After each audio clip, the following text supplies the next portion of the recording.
Guilford Night 1 had If I Had It All. SPAC Night 1 literally had it all and then some. We'll talk about this epic SPAC Night 1 show and invite in a first-time SPACer from the Midwest to give his perspective. Did this venue live up to the hype? Spoiler alert, it did. D&B Post Show stream starts now.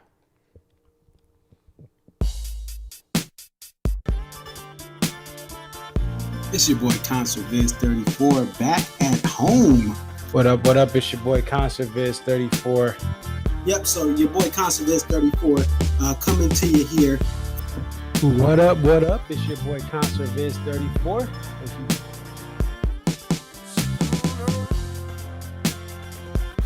Aria. Okay, so this is Aria. And just tell us a little bit about yourself and about your love for the Dave Matthews Band. I've been a fan of the band since April 28, 1998. And if you recognize the date, that's when Before These Crowded Streets was released. Alpine is definitely a better venue than Summerfest, but we'll take it. I think I've been going to shows for about 20-something years. I always tell people, like, compare DMB to now to when I first started. And I got started, in my opinion, I feel like I got started late. Like, I was at the very end of the band's prime. I feel like that 03 to 06 was like the end of the prime. 07, 08 was like, you know, we're at the very end. And then when Roy passed. But Dave really, this is the thing. Dave has put, Rashawn has been assigned the quarterback of this team. He is the coach, the play caller. He designs the jams. Dave just shows up and plays whatever he's going to play.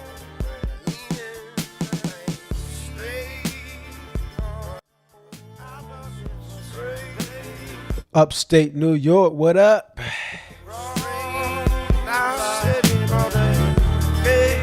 Shout out to the Hudson River Valley, too. Shout out to the Capital Region.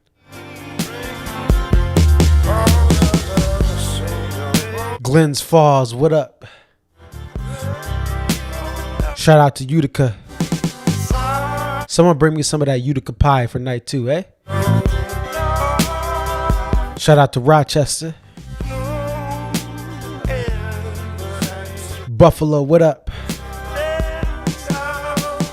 Don't forget to pay your overpriced PSLs for that new stadium.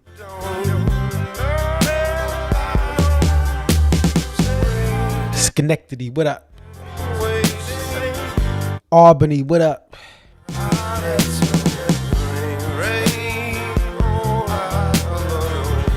Shout out Clifton Park. Shout out Lincoln Park. Lake George, what up?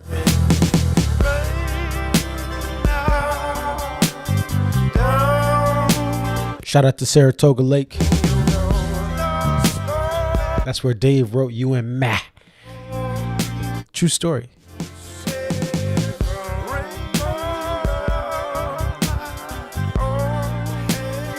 Shout out to the Berkshires. It's pretty much New York.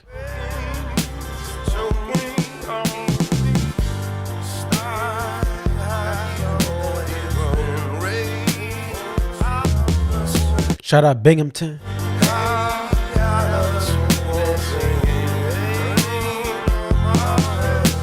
All my campers in the Catskills, stand up.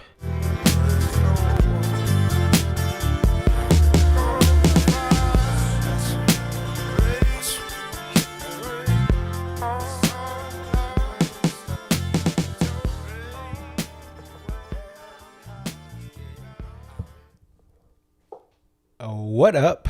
What up? It's your boy, Conserviz 34, and we are here to talk about a show that I think we'll look back on in 3 or 4 years and say, things changed, but basically they stayed the same. This was my 69th show, and things got real crazy real quick. You guys know how I feel about Louisiana Bayou. If you don't know, not a fan of the verses. Was shocked that it opened up a SPAC Night 1 show or any SPAC show. Of all the songs to open up with, this was shocking. But the first part of this show was just an example, a microcosm of this entire tour. Things have been different. Yet again, another show with a unique opener. We're at 24 Barnero, cars and club. That's how all my openers roll. Yeah, DMB is on the TIP of these unique sets. And I really should say Dave Matthews. Dave writes the sets. Plain and simple, he writes the sets. He may take input from various people in the crew, but he writes the sets. So he's been doing a great job of making things different, but I didn't want to buy you opener. But that's the tour. You're like, I want something different. And then he plays Come Tomorrow. I want something different. And then Virginia in the Rain just randomly is played. But at the same time, Bayou is an interesting opener. It gets some people, but listen, it's a song that gets people pumped up. But then he switches back and crashes into So Much to Say. Anyone seen the bridge too much? Okay, we moving. And then we get the only thing, and it's like you're kind of indifferent. All right. And then a personal milestone for me. Beach Ball is liberated. My first show was May 25th, 2012. Should have went much sooner than that, but the frat boy mentality or my perception of it stopped me. But I go that night 1. Night 2, I say, well, I'm not going to go back. My friend invited me back. That took me to my first show. Shout out to my boy Peter. And I said, no, I got a grad party. I had graduated college a couple weeks before. So I was like, I got a grad party. I really want to go to that. And they played beach ball, and I was so upset. One of my earliest memories of watching Copper Pop videos was of that, watching that 5/26/12 Hartford show, which is one of the highest viewed Copper Pop videos. And beach ball was special. Now, this beach ball didn't have that epic outro jam, but the fact that Dave picked up the Raised B acoustic and played beach ball instead of Stay or Leave or another song. I Like You Never Know. That's always going to be a great one. But he had just played it in Guilford.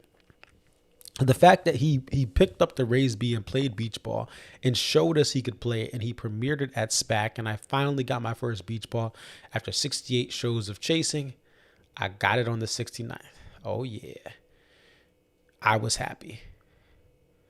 Then you get I Did It. It's a little bit of a novelty because it hasn't been played in a while, and he did it. But then you go back to Come Tomorrow, and it's like, this song, Come Tomorrow, like, the lyrics are bad. The message is great. The lyrics are bad. The composition is missing a lot.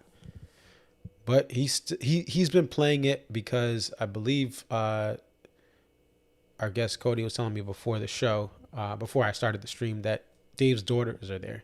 Dave's son just graduated. Come Tomorrow has got its second play because I think Dave is really in the feels of the future of the world for his children.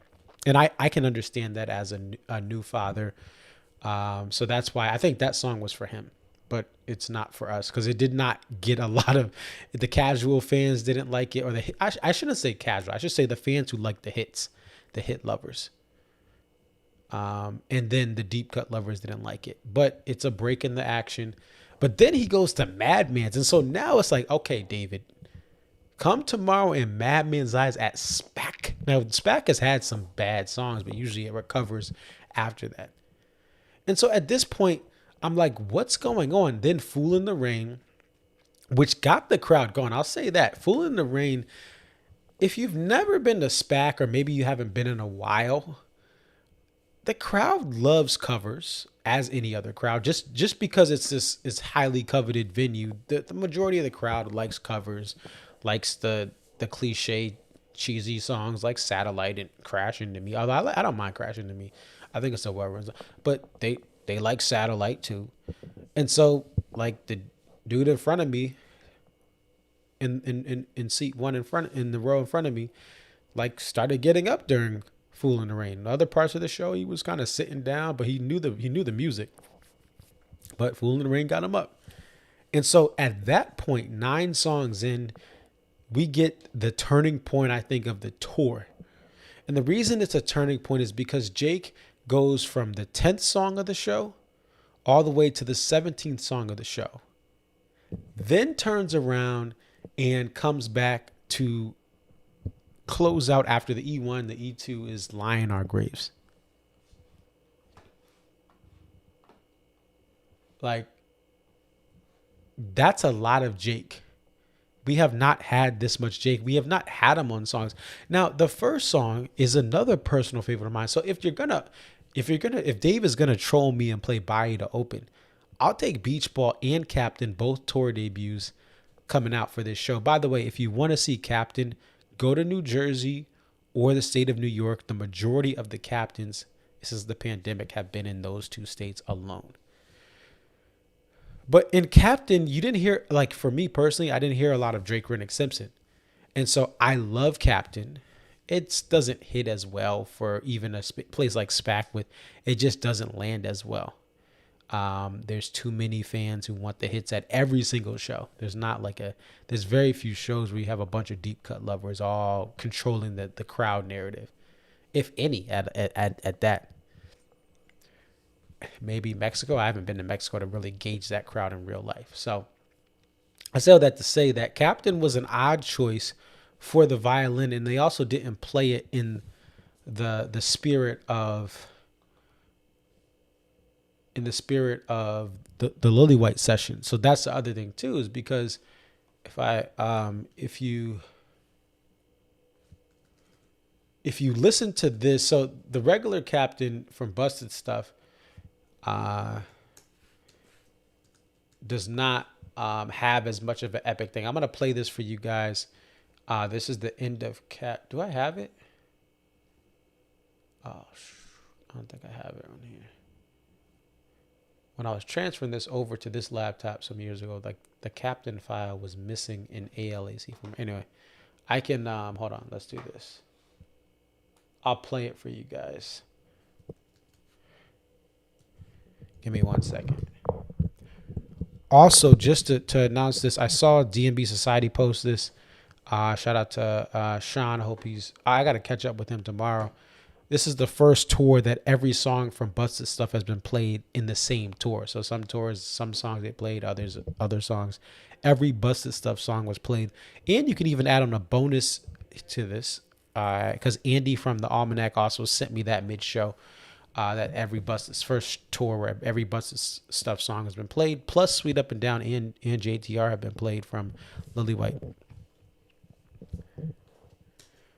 Let's see this here.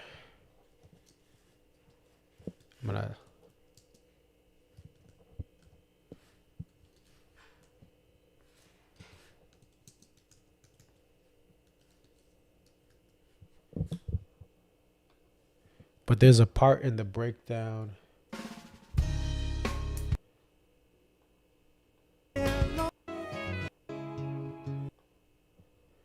Let's listen to it. This is the part right here. This is the Lily White Sessions Captain. Curious hands and fingertips, same as it was before.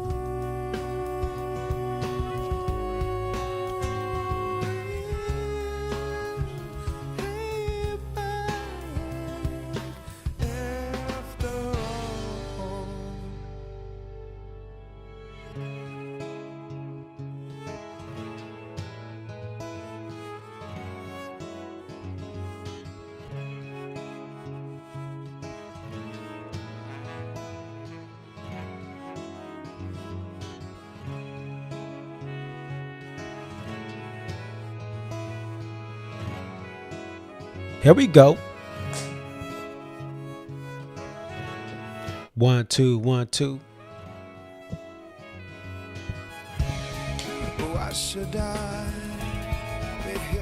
hypnotized by the promise of a long life. Why should I hold hope in tiny dribbles that ride by?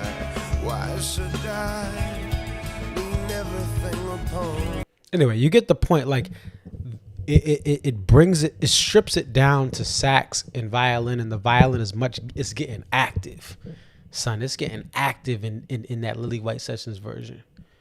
And so that's what is missing from Busted Stuff. Busted Stuff don't go that hard, right? Busted Stuff is like Tony Hawk's Pro Skater for N64. They ported it over to N64 like a year after it was on PlayStation, and they removed the blood and some of the more gory stuff. And so obviously I don't even think Dave can piece together a Lily White Sessions sound. He probably hasn't even heard these tracks since he recorded them. But like, that's where Captain would work. The modern, the Busted Stuff version of Captain doesn't have that epic violin. So I'm glad Captain was played. I ain't gonna complain. It just wasn't the song that was gonna get the crowd engaged. But I think it was almost like Dave was trying to tease us and show the versatility. And I think this is where it's like, okay, they're trying to make a statement. This isn't just like, hey, we're having Jake in here and that's it. But they go, all right, I could do Captain. Oh, you think I can't do Rooftop with a violin? I bet. Jake, you're playing Rooftop. Just like he had Jake play Word Up. I think that was last year or this year. At some point he had Jake. I think it was this year. Jake was on Word Up. So that was like hazing. That was like, bro, play violin on Word Up, huh? And so after that, we get two songs that maybe don't show the full potential. Then we get to Seek Up. And that Seek Up, with the violin being back, being in there in person, my, oh my, just a phenomenal moment, an emotional moment, the feels of that violin being there after Dave is, stops and before his wail, and then his wail starts, and then the violin is still dancing through the streets. That was a moment, and this Seek Up was needed badly. And then on top of that, you then get a Big Eyed Fish into Bartender to give us more violin as well. I will say this, let me know in the comments where you were. I felt like parts of Bartender and Big Eyed Fish, there needed to be more violin in the mix. And if anything, if you have to turn down some of the other instruments so that the violin can be heard, I think that was important, especially in Bartender. Could have been where I was. I was in section 8. And I don't know. And that's right. That's the sound. I was behind the soundboard, not next to it like last year. I was behind it. But I wish there was a little more violin pushed in. I don't know how it was on Sirius XM radio. But it was just, the performances were great. I just wanted more violin in my live experience, but it just still, not complaining about the songs, right? And this can always be tweaked and worked out later on. Then it's Gray Street. And then it's Pig. And again, I think this is not gonna happen. But all these songs from the Lily White Sessions and Busted Stuff, if they played these in the spirit of the Lily White Sessions instead of Busted Stuff, every song turns into an even better violin song. But by the time we get to Pig and Ants, you heard that violin. Lion Our Graves, you heard that violin. It just was a matter of before that, I wish I heard a little more. Making It Great in the E1, Dave talked again about, he doesn't, the president and all that stuff, and you can love it or hate it or do what you want to do with that. Then he plays Making It Great first time in 18 shows. I think what I've appreciated more about Making It Great is the rhythm and the actual chord progressions behind it it's pretty cool. the lyrics still just don't do it for me. I don't think I know it was an emotional song about a current event, but it doesn't hit like a Don't Drink the Water. I'm not saying it has to be the same theme of Don't Drink the Water, but like Don't Drink the Water makes you think. It hits hard. Making It Great just it's not that. To me, lyrically, the composition is fine, but the lyrics don't. I don't know. It just doesn't do it. Then Lion Our Graves and the Wonderful Tonight interpolation there. I think this is going to be a turning point. What fully happens from here, I don't know. But the fact that from songs 10 to 17 and then 19 all have violin, that's very important. This isn't one of these smaller stints that Jake has done. And when I heard Captain Rooftop, I was concerned because I'm like, yo, he may only have 2 more joints left, right? Because Dave gonna be like, all right, thank you, and get him off. No, he let him stay on. Also, let me just look this. I should have did this before, but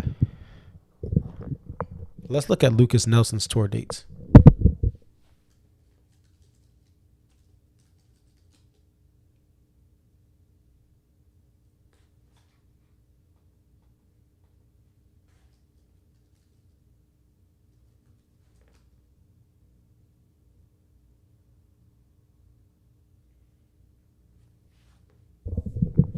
All right.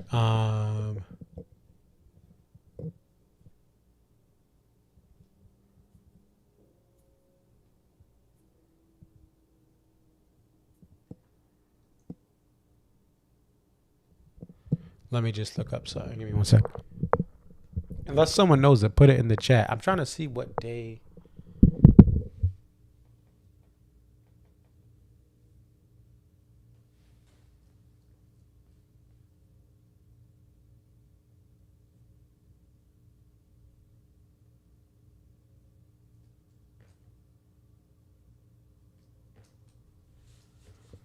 Lucas Nelson.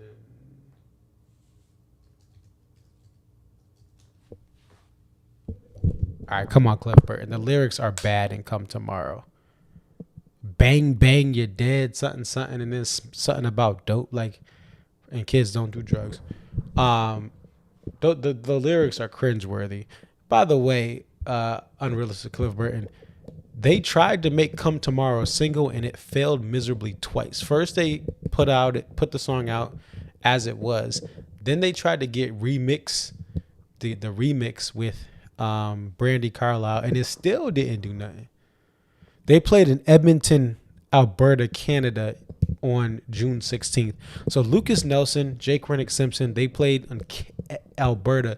Now that is mountain time. And if you're in America, that's mountain time. So like Colorado is mountain time.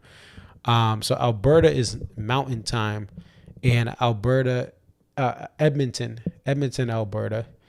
So it's kind of like, it's not the far west, it's not British Columbia, but it's the province right over to the east. So that's quite the flight. And also, I'm pretty sure it had to be a private jet, because to go from Edmonton to Albany, which I'm guessing that's where they would fly into, or like a local airport that takes the PJs. Like, you gotta, they definitely had to fly. And shout out to Alberta. I want to go out to Alberta and British Columbia, that part of Canada, Western Canada, man. Like, it looks so beautiful. And I got to get out there one day. But yeah, like, so they played Thursday in Alberta. And also remember, that means whenever that show ended, right, you then have to fly across 2 time zones to get to SPAC. That's big. I did not expect them today. I did not. I thought, if anything, it was going to be Saturday. And so that was just the thing. So what I want to do now, I went over kind of my thing. I'm going to bring on a guest. It was his first time, and we're just going to try to get his thoughts on the venue. We don't need to do a full show, song by song thing. We'll look at some of his highlights. I will say that one of the biggest crowd pops before Jake was Fool in the Rain. The biggest crowd pop during Jake's set, first when they announced he was here, and then Seek Up, Ants Marching. I would say Ants Marching was the big one because that's what the violin is. I mean, that's the violin song. But without further ado, let's go ahead and unmute him. We're going to bring on Cody S. And right here, you are live, Cody. Cody, what were your thoughts before? Let's start off with this. Before you came up here to Saratoga Springs, what were your initial thoughts on SPAC? So I've been to Gorge, I've been to Alpine, and they always say like the big three, Gorge, Alpine, SPAC, and so I knew I had to hit this. I got a little baby at home, and so my like road calendar, like my schedule is a lot tighter. It's a lot more Midwest focused. I live in South Bend, Indiana, so me getting out here was like, all right, I'm gonna hit this. We're gonna see what it's about, and I think it can bring the heat like this, like Meek Mill said, there's levels to this ish, right? Like there's levels to it, and SPAC is just a different level, and it definitely shifted the way I view venues. I think there's some advantages to this venue versus others, especially the Midwestern ones. We can touch on that, but it's just it was a really cool experience tonight. Meek Mill also said, I used to pray for times like this, to rhyme like this. And what a time for you to join SPAC. No doubt. And so what are some of the disadvantages the Midwest has compared to what SPAC has? Yeah, so it kind of blew my mind that SPAC and Deer Creek have a similar capacity, because if you think about the venue, right, like Deer Creek probably has approaching, I don't know the exact number, but you're probably approaching 8,000 to 9,000 seats in that venue versus SPAC has 5,000, right? So the biggest difference being when you're in a space that's much more confined. Like I was in the fourth row from the back of the lower part of the venue, and I felt like I was like I had reached out to you early on because I had a chance to go either balcony or lowers, and I was debating which to go with, and I ended up with these. And it still felt like, the fourth row from the back of the PAV was significantly closer than, I don't know, like the back of the lowers at Deer Creek, even maybe, I don't know.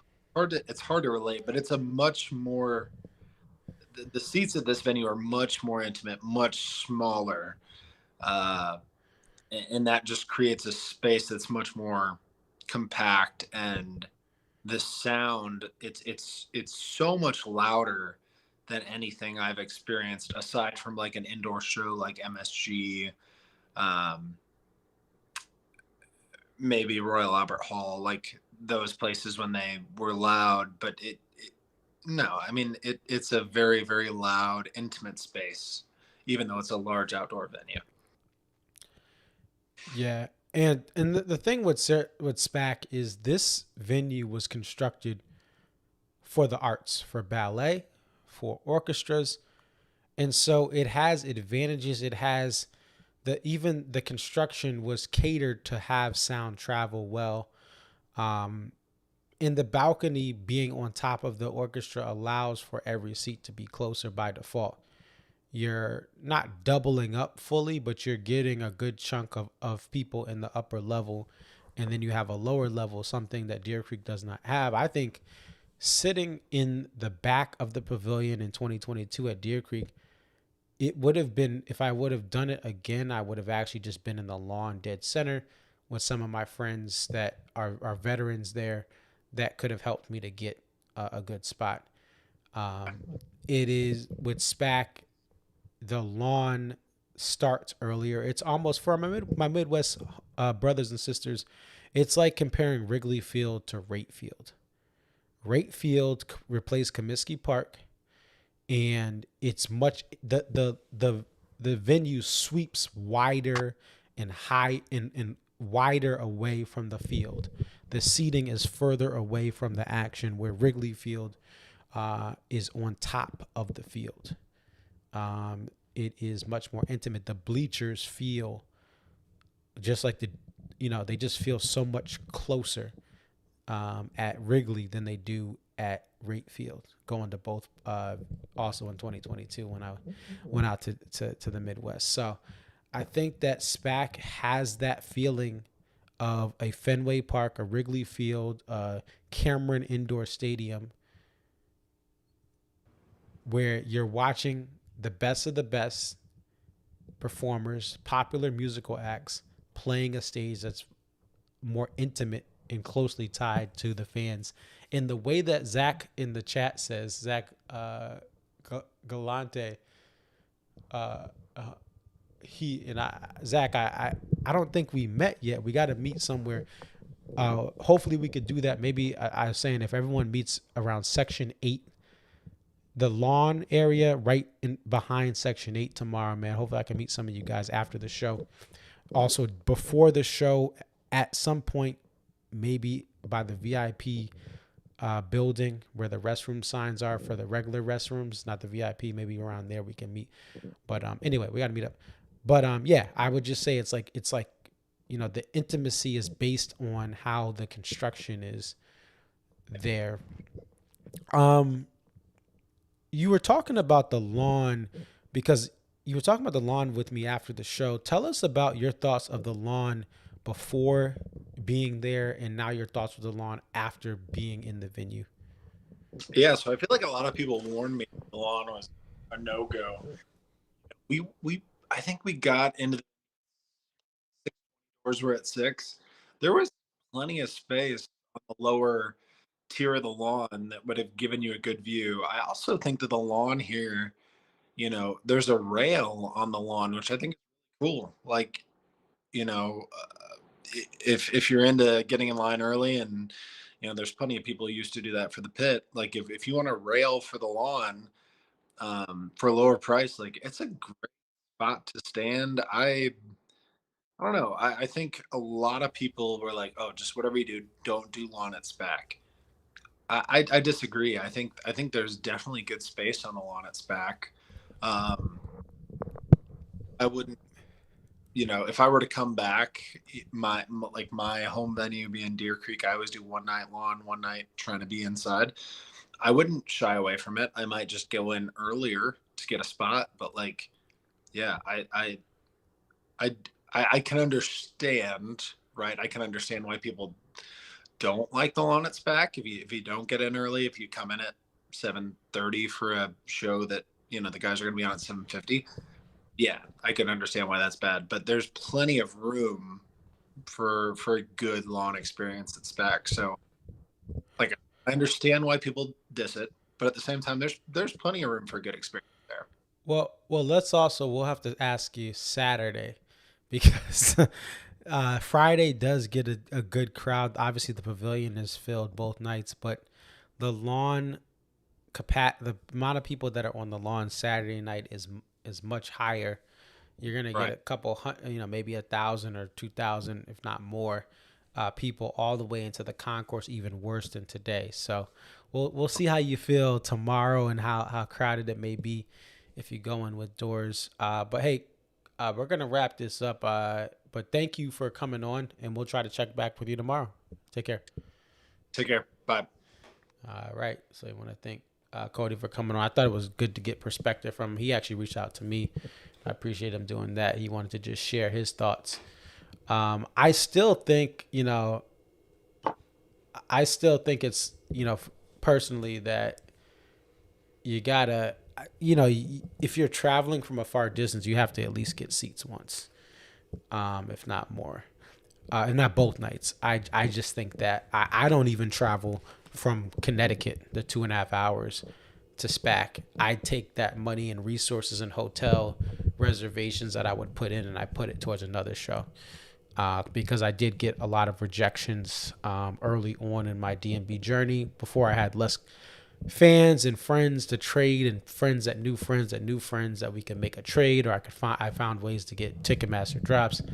And so before that, I just didn't go because I didn't think it was worth a 2.5 hour trip just to sit on a lawn where you have a balcony blocking a lot of your view. That's how I felt. And I am sitting on the floor. I'm sitting on the floor because I was floored by the end of this show. But B, there's not enough outlets on the desk over there, and I don't have a power strip to add on. So I'm sitting on the floor where there's two. And I'm glad Cam is in the chat. I met Cam. I met David Matthew. He's named after Dave Matthews. His middle name is Matthew. And it's great to see these kids at the shows. And I'm glad that Cam got to experience this. He's from Indiana. Met his mother as well. And, he had been hoping for certain songs. And boy, did he get a doozy. He got a Beach Ball Liberation, a Captain tour debut, a Seek Up with violin, something that Cam has never seen before because of how young he is. He's never seen Seek Up with the violin. But this is, the thing is too, man, like Jake does not scree or make mistakes. And so you're getting competent violin. And to me, I think this is why there were no guest violinists back in the days of Boyd. Like if somebody like Jake, anybody comes on to a Seek Up and does their own interpretation, it's going to sound better than Boyd, respectfully. Like his energy was unmatched. His stage presence was there. And some of that is important for the rise of an artist. But I just think, man, like you just put someone that just knows how to play violin and knows the catalog. Jake grew up a DMB fan, so he knows, he's listened to live tracks and all these different things before, and so he can come in with an understanding of what may work better just based on him listening to this band for so many years. So I think even at home, everyone understands what happened at home. You didn't have to be here to understand the significance of this. And this was a Sirius XM Friday, but this is a lot of violin. And the other thing I'll say is this. The beginning of the show, the crowd was divided. I don't like Bayou, but there are a lot of fans who do. So much, anyone seen the bridge too much? I think it was a crowd moment. But some people maybe just want a deeper cut. They want something that's going to dig further in the catalog. Then you get The Only Thing, which is a newer song. And so it is some of the SPAC faithful, they know the classics, but they don't know the newer stuff. And then Beach Ball comes in. A lot of people don't know what Beach Ball is, even at SPAC, but the deep cut lovers who made the trip from across the country, various parts of the country, far and wide, they're like, oh, we got Beach Ball, but the majority of the crowd did not know what Beach Ball was. But the chunk that did was super excited, like me. And then you have I Did It, which, again, some people like because, hey, it just hasn't been played in a while. Some people don't like it at all.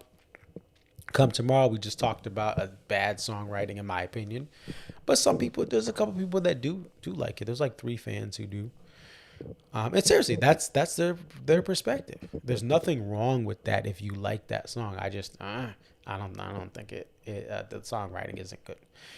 Same thing with Madman's Eyes. Actually, Madman's Eyes, a lot of people went to the bathroom during that. There were some songs that people would just dash into the bathroom. So what the violin did is it kept everyone, more people at their seats. Some people were still getting up, but like a lot less.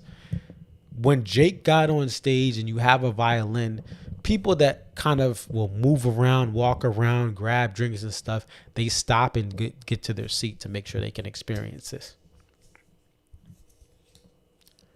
And that's what happened.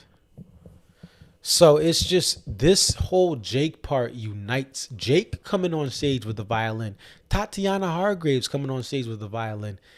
It unites fans that like deep cuts and fans who like the hits, because the violin just hits your soul. And competent violin without screes in 2026 with DMB taking the PJ or some sort of expedited flight after a Thursday night show in Edmonton. Jake gets to SPAC and does his thing. And so there you have it. Tomorrow, I just want to talk about this briefly. Tomorrow is a day where I am not going to record video. And I am so happy to be at a show that's going to be a live stream. I actually was at the 2018 SPAC live stream, SPAC Night 2. But I record and capture shows because of what happened today. People came up to me and I got like 4,000 followers. Like in the scale of YouTube, my channel is very small. But to hear from you guys, oh, we love the videos when we can't make a show. We like watching your videos, multi-cams and all this other stuff. And so I do that because I just feel like if I'm not going to record it, who's going to capture this great DMB content and share it with fans? Because we don't get a lot of live streams. But tomorrow we have a live stream. We can support it. And so I'm not going to record the full show. I don't even know if I'm going to record anything. I'm probably just going to not record anything. And just enjoy the moment. But the reason that I can't just sit and not record certain parts of shows or full shows is because I do find joy in preserving this when the band does not preserve it with the paid stream. But we have a free stream tomorrow through Volta, and I want to thank the Volta team and Dave Matthews Band for making that happen. And it allows me to just chill and enjoy the show. I don't know what's going to happen with Hartford if they do a Volta live stream with Hartford. Like they did that with Camden, the last show before the break. And they do that, I'm going to record it. I may not even record in Hartford at all, depending on my seat and how I feel. I enjoy, as much as I enjoy it, like these could be my final shows of the year, but definitely the final shows of the tour, depending on what happens with the fall. I don't know what's going to happen, but Hartford could be my last show of the year if there's no fall tour or if they don't play Mohegan. I don't know if I'll go to MSG after all these trips, and what I believe is the quality time with my son, who's, in my opinion, too young to go to the DMB shows. Everyone can have their own opinion. I know people who bring their kids since they were babies, but I don't feel that's for me. And some people do, some people don't. So if you're raising your kids, shout out to y'all. Take care of your kids. And a lot of you guys are doing wonderful jobs. I met some of your children personally, and so keep being great parents. I'm trying to be a great parent myself. And my wife is a wonderful parent. So the Volta stream tomorrow. Guys, I may make a full video on this, but I did get some information about how the sound check works. People need to, we have to spread the word, because I used to get faked out about this back in the 20 teens. The band in the last decade does not do sound checks that often. And a lot of times the only sound check is like the day before the actual tour, not the day of the tour starting. Some people heard songs, are like, oh, I heard The Stone, Every Day, and Satellite. And it's like, hey, those are songs from the last show. At Guilford, someone thought they heard violin, right? It was not violin. I think that was Buddy's, the synth that he uses for that, for violin sounds, right? And so it can sound real, but I'm gonna try to work on a full detailed video on that. But there's what they call a line check, a virtual sound check, and then a multi-track check. That's what the band does during the day. And sometimes the line check of the buddy's synth can sound like like someone's playing a real violin, but they're not. And today, someone posted they had to, and again, this is just about education because I had to learn this myself, right? I've been fortunate enough for people to teach me and educate me about this fan base who have been there since the beginning or been here since the middle. Somewhere between the beginning and the middle, they started going to shows and they picked up a lot of information, and I learned that. So, we're gonna close out. I'll play some of "Lie in Our Graves." I got a lot of footage because it's the full show, but I got like because I didn't want to turn off my camera when Jake was playing. I have a 40-minute clip that's like in 4K, so I got to figure out how to get this on my laptop and all that stuff. I have an external hard drive, which is 4 terabytes, which is a lot. But my regular hard drive that I can airdrop to is a little smaller. So I have to figure that out. May have to split up the clips. But all I can say about this show is, wow, the second half really was phenomenal, and it was because of Fiddle. Fiddle is the one thing, as we have back and forth ping pong of different songs for different people, Fiddle is the one thing that unites us all. And so we'll see what happens with Drake. I would assume he's going to be back for night 2. I don't think he's flying in and then flying out. He could, but I don't think they would do that. They would have put him in a night 1. They got a Volta stream night 2. I think they're going to have Big Jake. Big Jake going to be around. All right. And we'll see if he's around past this weekend. But we'll close out. Let me get this set up. I'll play this. And I'll have more. Just hang tight. I'll have audio and video and things like that ready to go at some point. I got to get to sleep. Because I've been literally working and going to shows and driving. So this will be the first day I can sleep in past 6:30. That'll be awesome. So I'm gonna just let this. I'm gonna let this joint ride. I'm gonna take myself off the screen, so you guys can watch this. Again, this is also I'm gonna get some of this stuff up. And again, it's been so great seeing so many people at these shows that I know, and even people I don't know. If you came up to me, if you said what's up, if you weren't sure, if you wanted to say hi to me, guys, I'm a fan. I'm not Dave Matthews, right, behind a security wall. I love talking to you guys. I learn from you guys, right? I learn a lot of things. That's why I want you guys on for the stream. If you're from the Midwest like Cody and there's a Midwest show, or I want your perspective on what's it like to be at SPAC for the first time, I can't tell you that because it's not my first time at SPAC, right? I can't tell you what it was like 15 years ago, seeing this band 20 years ago. So I defer to you guys. But I hope that my platform allows for another voice that gives another perspective. And also shout out, I did have, let me switch this. I'm gonna switch over here for now. So yeah, it looks weird.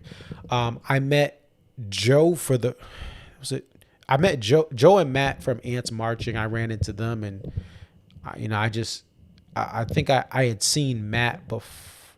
No, I saw Joe before. I think I met Matt for the first time, and just expressed my gratitude because early in my DMB live concert experience, what they were doing over at Ants with their podcast, inspired me to come on and just be another voice too. And because they were slowing down their podcast, and I just wanted to, try out my way. And they've been nothing but supportive towards me. I didn't even know they knew who I was.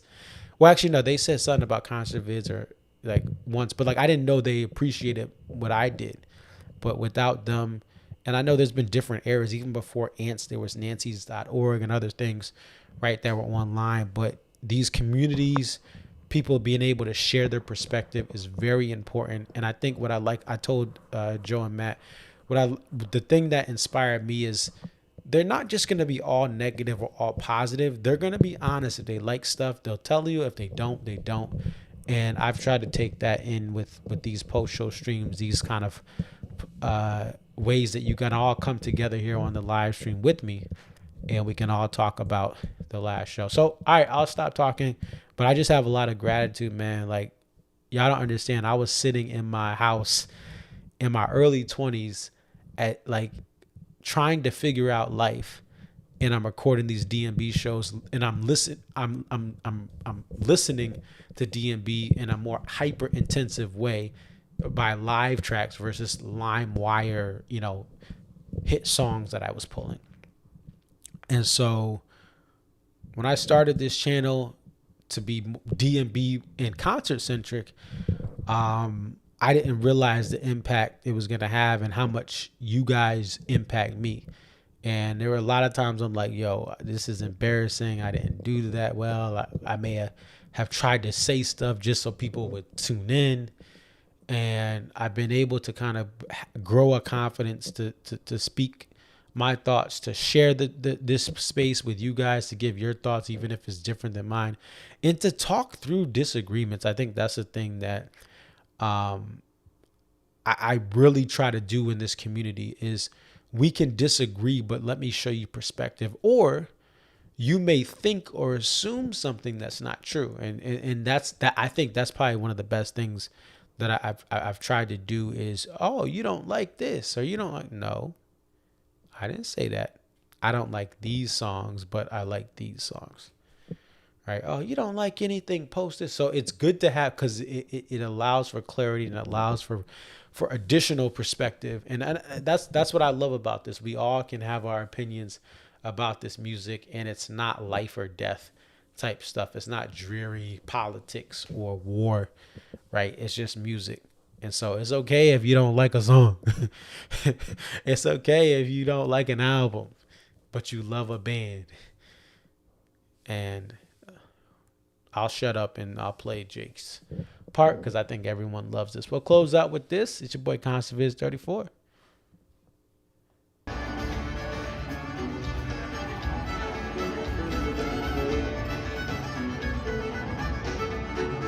When I'm walking by the water, space flies me to the right.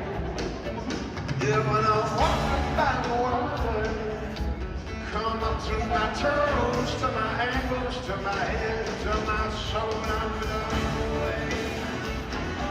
I'm blown away. I'm blown away.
Jake says, thank you all very, very much.